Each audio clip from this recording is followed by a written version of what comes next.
आज का हमारा टॉपिक है सेंटर ऑफ ग्रेविटी।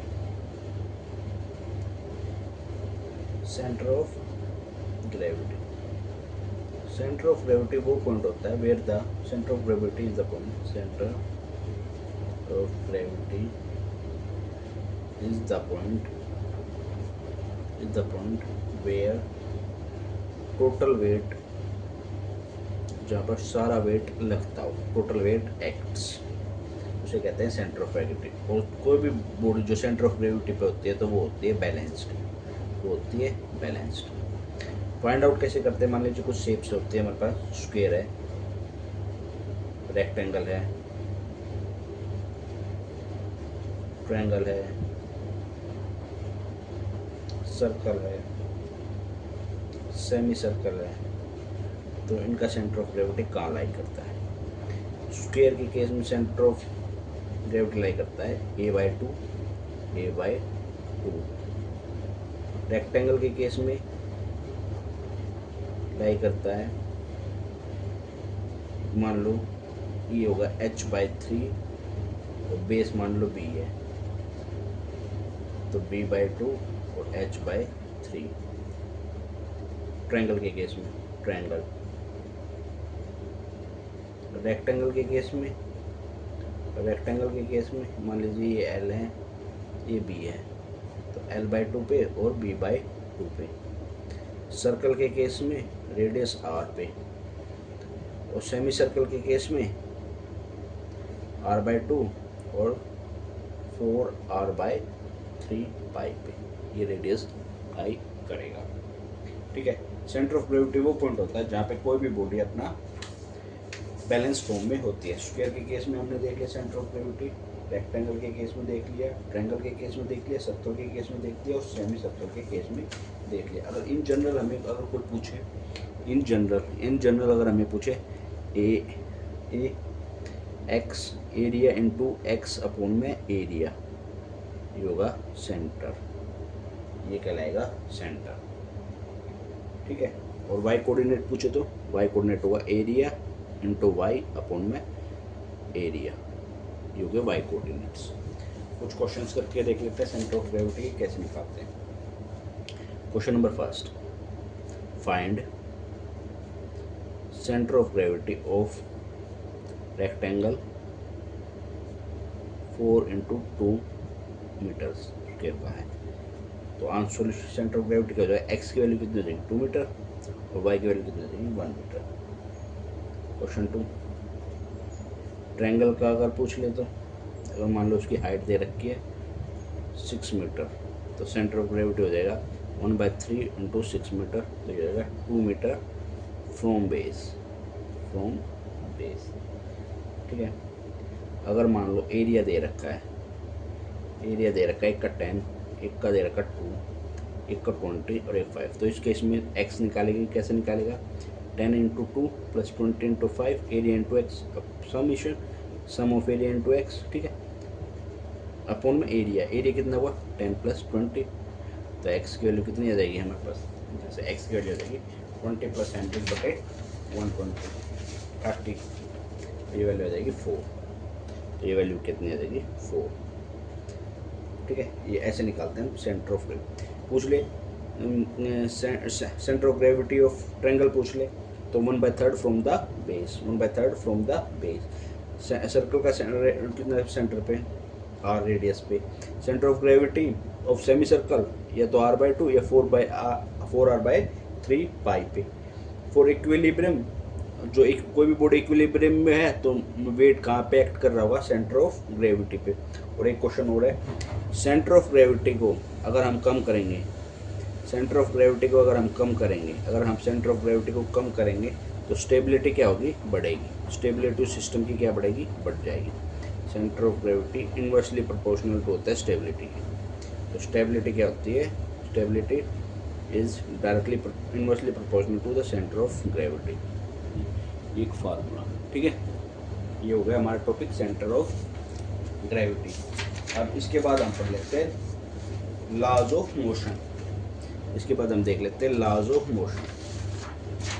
अगला टॉपिक है हमारा laws of motion. Laws of motion हमें क्या कहता है, इसमें न्यूटन का फर्स्ट लॉ क्या कहता है, फर्स्ट लॉ बताता है हमें इनर्शिया के बारे में। किसके बारे में बताता है, इनर्शिया के बारे में बताता है। मतलब कोई भी बॉडी रिमेन एट रेस्ट और इन यूनिफॉर्म मोशन में रहेगी until an external force is applied. ये होता है न्यूटन्स का फर्स्ट लॉ। सेकंड लॉ क्या कहता है, सेकंड लॉ बताता है F equals to ma। Third law क्या कहता है, थर्ड लॉ कहता है for every action there is an equal and opposite reaction. ये तीन लॉ होते हैं, अपोजिट रिएक्शन। ठीक है, अब मोमेंटम भी पूछ लेते हैं। मोमेंटम क्या होता है, मोमेंटम डिनोट करते हैं P equal to m v. Unit होगी kilogram metre per second. Moment की यूनिट भी पूछ लेता है। तो अगर फर्स्ट लॉ की बात करें तो जैसे कोई भी बस में जब चल रहा हो, अगर पैसेंजर बैठा है और बस रुकती है तो वो झटका आगे की तरफ झटका खाता है। On the bus stop passenger आगे की तरफ झटका खाता है, तो वो किसके कारण होता है, न्यूटन्स फर्स्ट लॉ के कारण होता है। थर्ड लॉ की बात कर ले तो गन रिकॉइल, गन से जो बंदूक जाती है वो, वॉकिंग भी हम थर्ड लॉ के कारण करते हैं। और रॉकेट का मोशन भी होता है, वो भी न्यूटन के थर्ड लॉ के कारण ही होता है। ठीक है, ये हो गया लॉज ऑफ मोशन। इस पे डायरेक्ट क्वेश्चन आ जाता है, F इक्वल्स टू ma पे डायरेक्ट क्वेश्चन आ जाता है। अब मान लीजिए कोई इंक्लाइंड प्लेन है, थीटा एंगल है।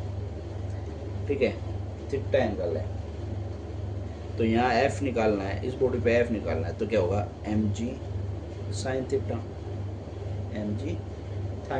थीटा। और कोई भी दो बॉडीज कनेक्टेड है, अगर टू बॉडीज कनेक्टेड है,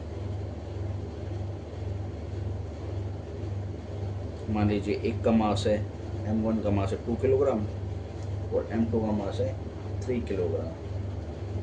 तो उस केस में एक्सेलरेशन क्या होगी, उस केस में एक्सेलरेशन होगी m1 माइनस में m2 बाय m1 प्लस में m2 g। ठीक है, तो ये क्या हो जाएगा 3 माइनस में 2 अपॉन 3 प्लस में 2 g। ये क्या हो जाएगा g बाई 5। ये हो जाएगी एक्सेलरेशन। और कोई भी दो बॉडीज कनेक्टेड है, तो कोई भी इंक्लाइंड प्लेन पे है तो F equals to mg sine theta. और फ्रिक्शनल फोर्स की बात करें तो F equals to mu n। ये हो जाता है कोएफिशिएंट ऑफ फ्रिक्शन।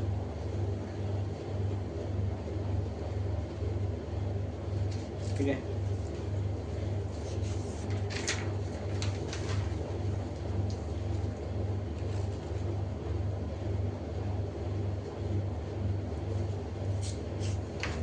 ये हो गया लॉज ऑफ मोशन। अब बात करते हैं फ्रिक्शन की।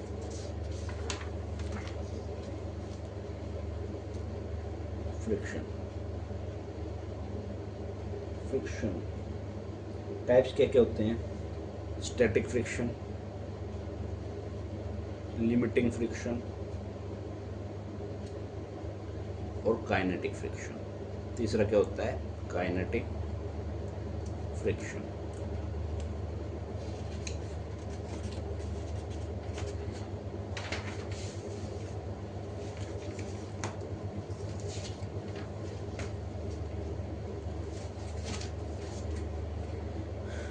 जो बॉडी रेस्ट पे होती है, जो फ्रिक्शन काम कर रहा होता है, स्टैटिक फ्रिक्शन। ये होता है maximum value of static friction. ये होता है maximum value of static friction when body starts to move, जो मूव करने के लिए तैयार हो, तब उस टाइम पे ये होता है। ड्यूरिंग मोशन क्या जाता है, काइनेमेटिक फ्रिक्शन होता है। ये maximum value of the friction होती है। तो फ्रिक्शन का हमने फार्मूला पढ़ा था, friction equal to mu N. ये होता है friction,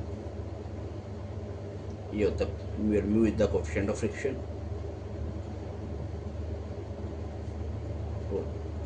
N is the normal reaction. Normal reaction. Angle of friction की बात करें, एंगल ऑफ फ्रिक्शन क्या होता है? एंगल ऑफ फ्रिक्शन भी नोट करते हैं थीटा से। तो mu equals to tan theta, और थीटा को कह सकते हैं ten inverse of mu. Angle of repose क्या होता है? Angle of repose maximum angle, ये वो एंगल होता है maximum angle eight which body just start sliding. Maximum angle जब बॉडी जब जस्ट स्टार्ट स्लाइडिंग करे तो उसे कहते हैं एंगल ऑफ रिपोज। तो ये होता है phi. Phi equals to tan inverse of mu. तो थीटा इक्वल्स टू फाई कह सकते हैं। Angle of friction angle of repose के बराबर होता है। ठीक है। अब किसी भी ब्लॉक पे भी दे सकता है। मान लो कोई ब्लॉक है 10 किलो का, या कोफिशिएंट ऑफ फ्रिक्शन दे दिया 0.2, तो यहाँ फ्रिक्शनल फोर्स पूछ सकता है कितना होगा, 0.2 इंटू नॉर्मल रिएक्शन। और नॉर्मल रिएक्शन कैसे निकालेंगे? एन क्या होगा, एम जी, वो डाउन नोट करेगा 10 इंटू 9.8, तो 0.2 इंटू 98 कितना हो जाएगा, 19.6 मीटर। ठीक है। एंगल ऑफ अगर मान लो थीटा दे दिया 30 डिग्री और म्यू दे दिया 0.5, तो 1030 कितना होगा, 1030 होगा 0.577, जो कि ग्रेटर है म्यू से। तो इस केस में क्या हो जाएगा, body will slide, body slide कर जाएगी, विल स्लाइड। और एंगल मान लो एंगल ऑफ रिपोज दे दिया 45 डिग्री, पूछ लिया एंगल ऑफ फ्रिक्शन, तो वो भी कितना हो जाएगा, 45 डिग्री। ठीक है, ये होगा फ्रिक्शन के बारे में। अब